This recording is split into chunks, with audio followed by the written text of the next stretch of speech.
heaven.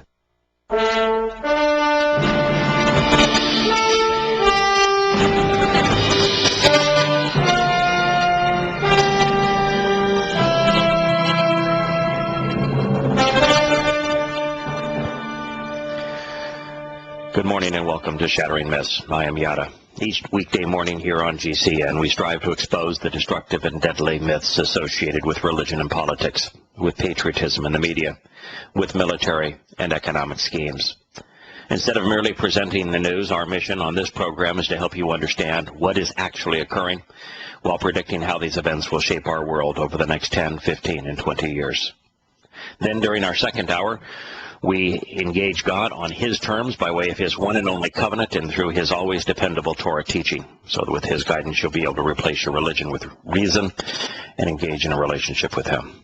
Today's program may be devoted entirely to the most occultic religion ever conceived by man, Islam. Well, it was true. They were Muslims. It was obvious, of course, the kind of bomb that was deployed, the location of the bomb's deployment, matched those kinds of bombs designed by and popularized by Muslims. The same kind of bombs that are used to kill women and children in Afghanistan and in Iraq with reckless abandon. Same kind of bombs that are deployed in Pakistan to kill civilians, particularly women and children. It was obvious that they were Muslims. 99.9% of terrorist acts that are perpetrated in a manner similar to what we witnessed in Boston are perpetrated by fundamentalist Muslims. That doesn't mean that every terrorist worldwide and every terrorist act is Islamic. There's some that are not.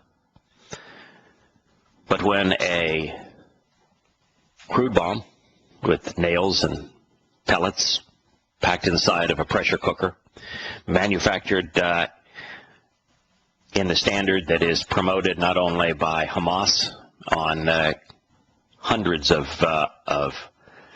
videos as well as internet-based instructive sites, when it's done exactly as the bomb that is presented on the fundamentalist Islamic Inspire magazine site online, when the bomb is placed indiscriminately on a sidewalk where innocent civilians will be that have no direct interaction with the perpetrator, when those events are put together, it's Muslims.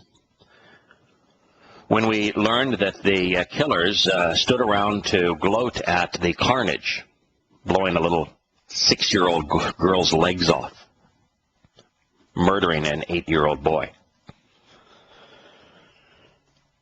When they stay around to gloat at what they've done, proud of what they've done, convinced what they have done it was a good thing on behalf of their God, they're Muslims. It was obvious. And yet, almost ubiquitously, the media would scream, no, this is tax day, so it could not have been international terrorism. They wouldn't even call Islamic terrorism Islamic terrorism. It had to be called international terrorism. They wouldn't even consider that that was a possibility. No, all of their expert opinions were domestic. This is a right-wing extremist. They weren't right-wing extremists. They were Muslims. Let me read some of the articles that have been presented. I certainly can't quote CNN that is providing the live coverage, because the woman who was the expert on CNN would have you believe and told everyone repeatedly that you would be wrong if you were to make a connection between Islam and terrorism. The possibility that these boys were Muslim is unrelated. The fact that they immigrated from Chechnya is just a matter of geography. And then those who at least were willing to admit, okay, Islam was the problem, they spoke of them being radicalized. They were not radicalized. They were fundamentalist. You cannot be a good Muslim and not be a terrorist. It's impossible. Let's cover some of the reporting. This first is, I believe, from the New York Times. The brothers behind Monday's deadly bombing at the Boston Marathon are believed to have come from to the U.S. from Chechnya as long as a decade ago, but apparently never fit in with American culture. I listened to an interview of the boys' uncle. He said that they immigrated from Turkestan, not Chechnya, although there's other indication that it was Chechnya. I'm not claiming one way or the other. I'm just telling you that there's mixed reports, whether it was Turkestan or Chechnya. The uncle said that he came to the United States 10 years ago, and that they followed him, 2 years after, and that therefore they had been there for 7 years. I know that math is not spectacular, but we are talking about an American culture here where math may not be our strong suit. So they were here, let's say 7 years, perhaps 8 years. They were not here a decade. They were from either Turkestan or from Chechnya, but since one boy was in his mid-20s, 26 years old, the other was 19 years old. If they have been here for 7 or 8 years, the youngest, who is still alive, would have had almost no memory of his former homeland, having left there at 11 or 12 years old. The article continues. This is now a quote. I don't have a single American friend. This is from one of the boys. This is from Tamerlan Sarniev. Tamerlan is kind of an interesting name. He is the older of the two, 26-year-old. Tamerlane is and this is awfully close to Tamerlane. It's Tamerlan. Tamerlane is a real interesting character. If you study the history of the Mongols, Genghis Khan, of course, was the first Mongol who realized that he could become enriched and powerful if he trained raiders, barbarians, to be able to assault communities effectively and rob them. And the economy of the Mongols became armed robbery. And they did not rob communities within their immediate surrounding. They robbed distant communities, and they would rob entire countries. And they became so ruthless that they were able to negotiate deals with communities where they would go up, send an emissary, and say, you've got a choice. You either give us a certain percentage of your wealth, or we will steal everything and we will kill everybody. That's your choice. So Genghis Khan started this kind of raiding. It's something that Muhammad would later follow. Actually, Muhammad, I think, was even prior to Genghis Khan. They were coterminous. Muhammad 500 to 600 CE. Don't know exactly the years of Genghis Khan. Kublai Khan was his son. Carried on the family business of being an armed robber. But Tamerlane was kind of an interesting variation of this. Tamerlane recognized that if he could mix religion and robbery, that he would be a much more effective thief, much more powerful, much richer. And so Tamerlane was the first to mix the Mongol raiding strategy with Islam. And he became the most savage barbarian in human history by combining those two things. And I think if you take history down the path, what you find is that Islam was unable to conquer the Byzantine Empire until such time as Islam had permeated the Mongolian mindset, and the Mongols began to attack the Byzantines, and they were ruthless. The combination of the Mongol fighting strategy and the Islamic religion was something the Byzantines could not defend themselves against, and what became the Ottoman Empire was Mongols Islamic Mongols having conquered the Byzantine Christianity. And so that name is insightful from that point of view. He was named after the most savage Muslim who ever lived. I mean, a Muslim who was more savage even than Muhammad, the founder of the religion. Anyway, Tamerlane Shanarev was killed in the shootout with police hours after the pair was identified as suspects. As I understand it, what happened last night is that these Muslim boys robbed a 7-Eleven. Then after robbing the 7-Eleven, they went and killed a campus police officer at MIT. And then from there, they went and stole a car, carjacked a car with the driver in it. And then they dropped the driver of the car off at a gas station after threatening to kill him, and while they admitted that they were the marathon bombers. And then there was a car chase that ensued, and no one seems to know how Tamerlane died in that car chase. Hi, Scott. In all of this, I just have one thing that it always confuses me in things like this. Everybody is so quick to in things like this to blame a gun or to blame, anything else, except when it comes to one thing. It's Muslim. It's Islam. They never want to. Deadly than any gun. They never want to blame any of that. It's never something. And I've never heard, oh, he's a radical Jew, or, oh, he's an extremist Christian. I've never heard these terms. Yes, he's a radical Christian. What would that even mean? I don't know. He was radicalized in the Christian religion. What would that even mean? He was radicalized as a Buddhist. What would that mean? He was radicalized as an Orthodox Jew. What would that mean? That he would wear his black hat one size larger, and the curly Q that came down the side of his cheek would be tied in an even tighter curl? What would that mean? Would the sizit on his side have a darker color thread? You're right.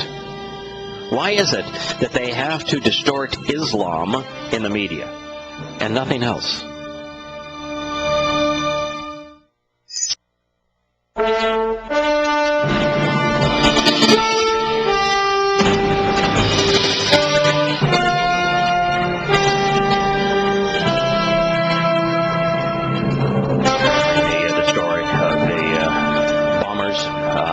Created such murderous mayhem in Boston. They indeed turned out to be Muslim, which was obvious from the beginning, something that the media, something that politicians, something that law officials all wanted to deny. They turned out to be Muslim. This was not even something that can be blamed on international terrorism because while they did immigrate from Chechnya, that was 8 years ago, so they were not controlled or sent here by an international Islamic organization.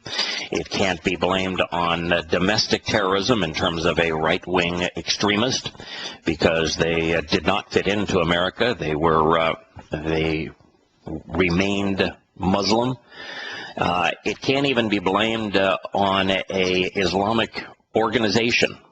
The desire to disassociate Islamic terrorism from Islam by calling it Al-Qaeda. They were not members that anyone knows at this point of any fundamentalist Islamic terrorist organization. They were just fundamentalist Muslims. This is what was reported in the nation's leading newspapers. This question is just amazing. The statement is amazing. What drove these two boys, 19 and 26, who lived in Cambridge, Massachusetts, to perpetrate the deadly attack which has killed 3 and injured 176? is not clear. The next statement is, they are believed to be Muslims and to have had military training overseas. What drove them to kill is not clear. They are believed to be Muslims. It is as if we have an entire world that's decided when it comes to the religion of Islam, we won't make any connections. We won't recognize the fact that since the late 1960s that 90+% of terrorist acts have been perpetrated by Muslims. And if you look at the last 10 years, it gets to 99% of terrorist acts are perpetrated by Muslims, and yet we won't connect terrorism with Islam? How could you have that high a correlation and not to do that? How is it that people could say, we don't know what drove he and his brother to kill, when Islam is responsible for 99% of the world's terrorist acts, including the worst terrorist act in American history on 9/11, and not even bother to read the Quran and Hadith of Islam, which we will do as this program continues to prove that Islam is a terrorist religion, that it is a war against all humankind, that you are not radicalized to become a terrorist in Islam. You are a fundamentalist as a terrorist. Bottom line is, it is impossible, according to the Quran, to be a good Muslim and not be a terrorist. And that means that there are a lot of Muslims out there who are not terrorists, but they're not good Muslims. All good Muslims are terrorists. Islam makes them that way. That's what the Quran says. That's what the Hadith says. It's not my opinion. That is what the Quran says. Allah, who is a wannabe God of Islam, orders Muslims to be terrorists. And he says if they're not willing to be a jihadist, then he wants jihadist Muslims to kill them so that he can kill and torture the peaceful Muslim. They are believed to be Muslims.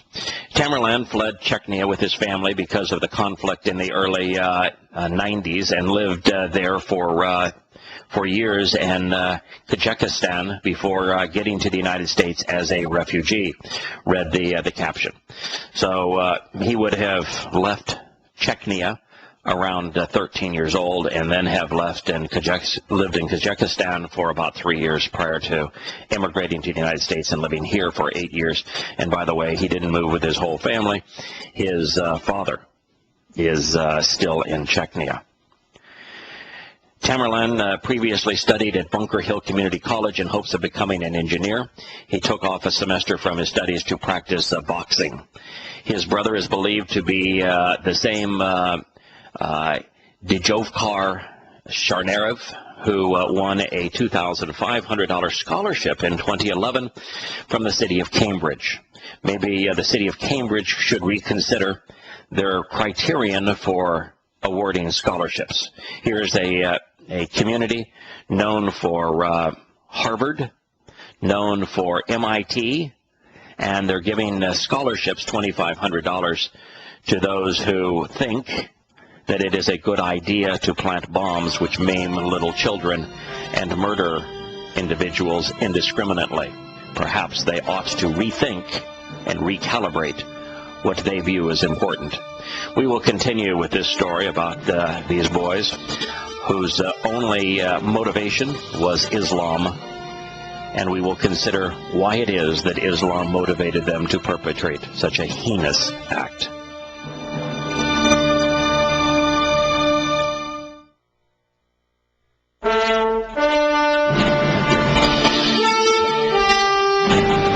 Shattering Myths, I am Yahowah. We are talking about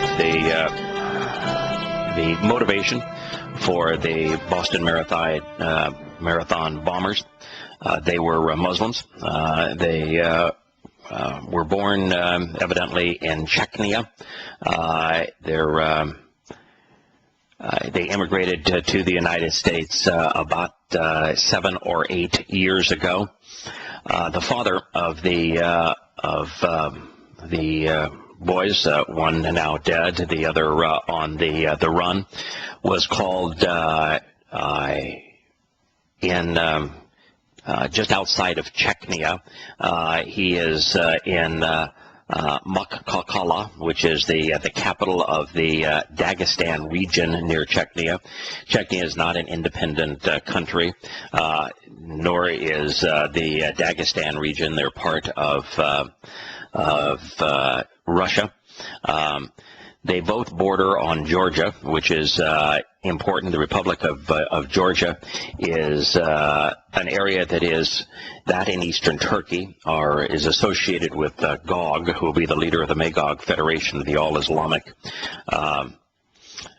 confederation that will attack Israel starting World War III, right after a peace treaty is reached between Israel and the rest of the world, according to Yah's prophecies.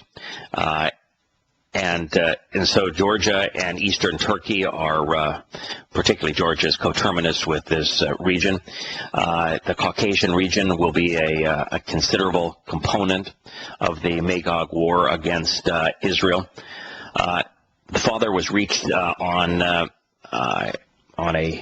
the capital town of this region, right on the Caspian Sea. This region is between the Black and the Caspian Sea and the Caucasus Mountains.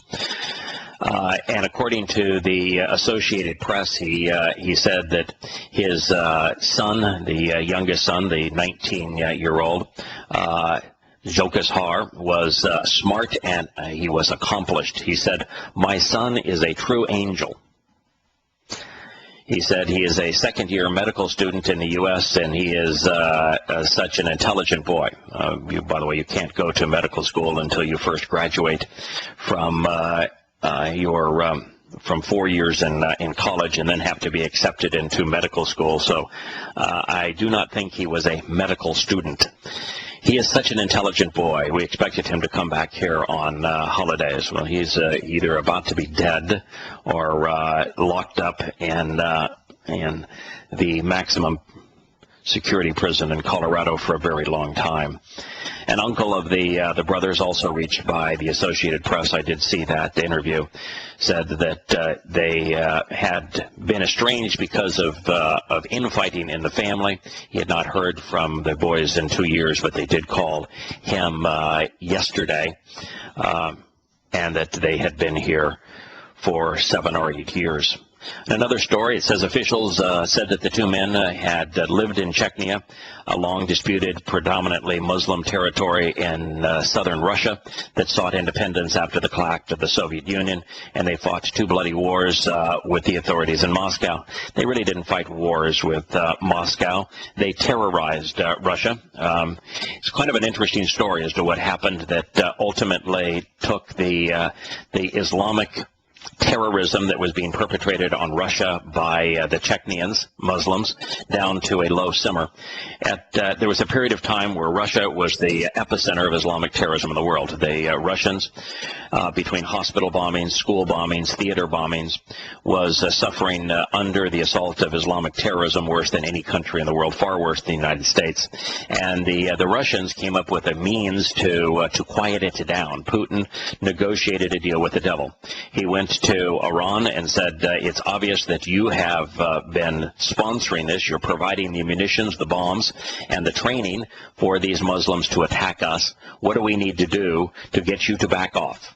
And that was the ultimate deal with the devil that now has Russia backing Syria and backing Iran. It is the deal that was cut is to allow the Iranians and to support the Iranians to complete its nuclear ambitions without any interference from the world, which is happening, and that Russia would back Iran and therefore Syria in any ongoing conflict, which is exactly what's happening. And then what the Iranians got for it, in addition to that, and part of the agreement was to make certain that the Caspian Sea natural gas and oil reserves, that the pipelines would be split between Russia and China. And so China joined in this agreement. and has also been a beneficiary in lockstep with Iran and therefore with Syria.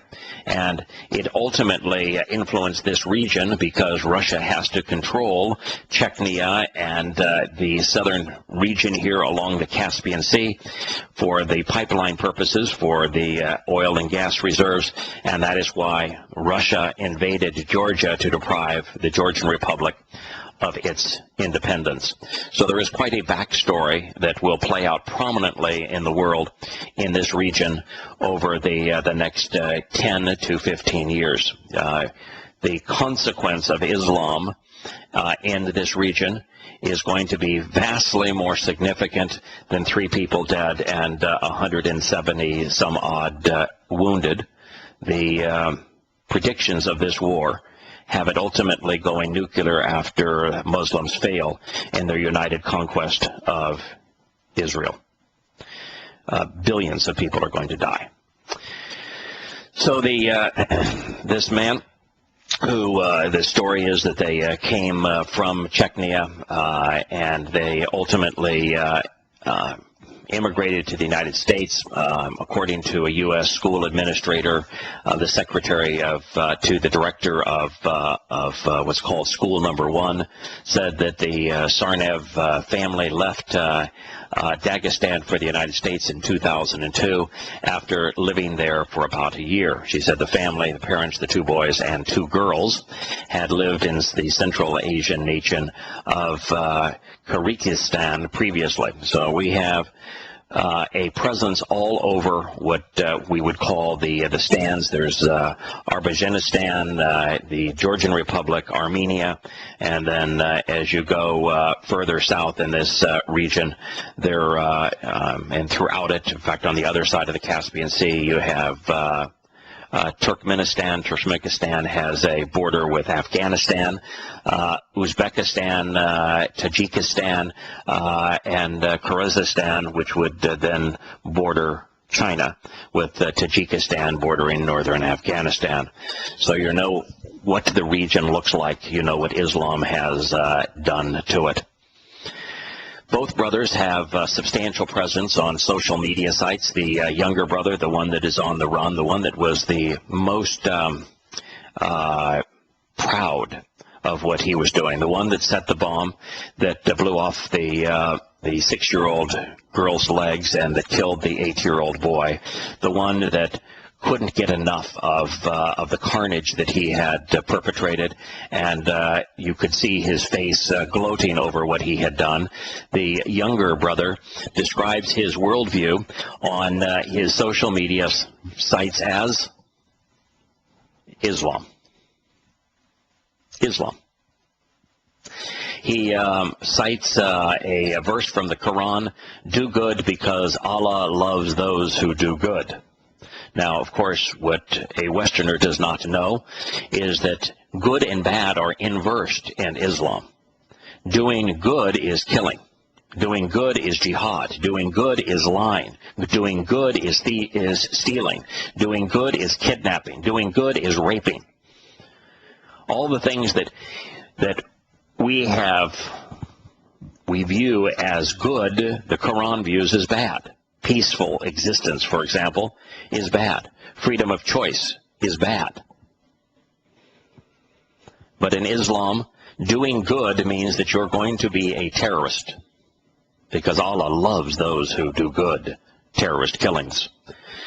The older brother left a record on YouTube of his favorite clips, which included Russian rap videos as well as testimonials from a young ethnic Russian, a young Russian man, entitled "How I Accepted Islam and Became a Shiite." He also featured a clip entitled "7 Steps to Successful Islamic Prayer." Alvi Kamarov, a spokesperson for Ramzan Kadyrov, leader of Chechnya, said that the Sharanev brothers did not live in Chechnya for many years. He told the Interfax news service that according to preliminary information, the family moved to a different region of the Russian Federation from Chechnya many years ago. Then the family lived for a long time in Kazakhstan, and from there they moved to the United States, where members of the family received residency permits. The reason that is all interesting is because it isn't relevant. It is interesting because of the role the Caucasus region is going to play ultimately in World War III. And I mind you that Yahowah has made many thousands of prophecies. He's never gotten one wrong. And many of the prophecies that he has made looked impossible until they actually materialized. To think that Muslims from the Chechenian region, which was under the domination of the Soviet Union, where religion was illegal, were going to play a significant role in a coordinated all-Islamic attack against Israel would have been impossible to even fathom 15 or 20 years ago. And now it looks inevitable.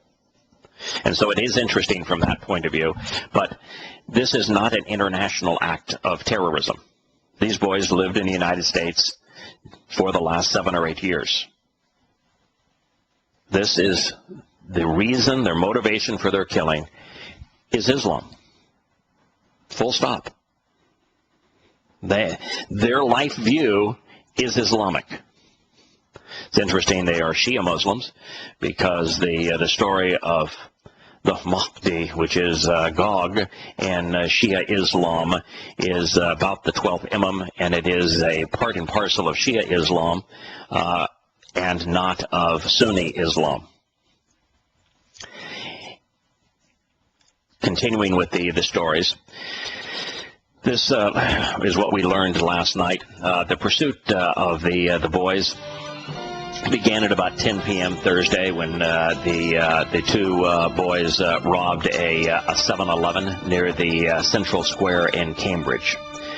The security camera caught a man identified as one of the suspects wearing a gray hoodie. From the bombing, they became robbers, and from the robbers, they became murderers. They went to MIT and assaulted a campus security officer, killing him.